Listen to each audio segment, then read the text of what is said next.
There's another battle that could directly affect the church-going president. The debate centers around whether Roman Catholic politicians who also support abortion rights should be allowed to receive communion.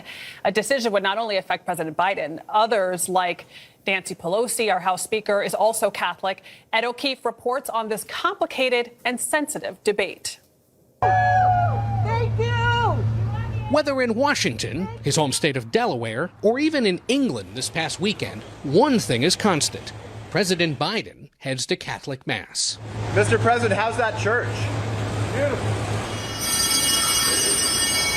But the president's faith is under a new spotlight this week as the nation's more than 200 Catholic bishops gather virtually. Among the topics to be discussed, whether high-profile Catholic politicians should be denied communion if they support abortion rights. CBS News Papal and Vatican contributor Monsignor Anthony Figueiredo says the Catholic Church's opposition to abortion is clear. And even Pope Francis, he has called it an abomination.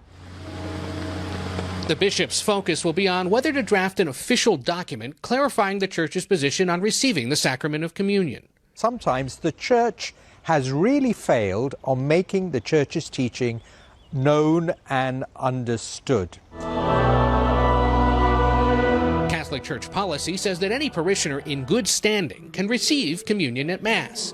But bishops are divided over whether a vocal political supporter of abortion rights qualifies. The president has said he's personally opposed to abortion, but in 2019 dropped his long-standing opposition to federal funding for abortion procedures. But circumstances have changed. The decision to give communion is still up to each of the country's more than 200 diocesan bishops.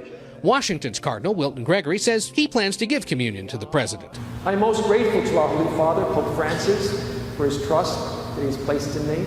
But the incoming Bishop of Wilmington, Delaware, the president's home diocese, hasn't said what he would do. San Francisco's Archbishop Salvador Cordileone, one of the most vocal critics of politicians who support abortion rights, will be part of this week's discussions.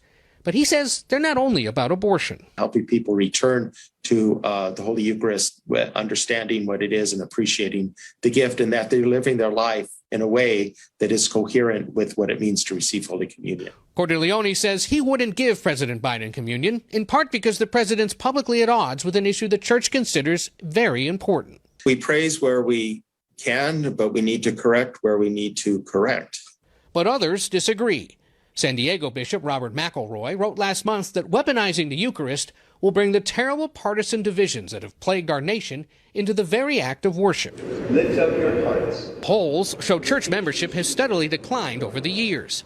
And Catholic University's Kurt Martins says public debate over Mr. Biden's faith could be harmful. If you single out a president or any Catholic politician, you're blowing up bridges. A dialogue is much better than the finger lifted trying to say from the pulpit, here is what you're going to do. Asked for comment about the implications of this meeting on the president, the White House said simply, quote, "The president is a strong person of faith." Final resolution on this likely won't come until November at the earliest, when the bishops are scheduled to meet again. And the Vatican is strongly urging American Catholic bishops not to take up this issue today, arguing that it would politicize the Eucharist.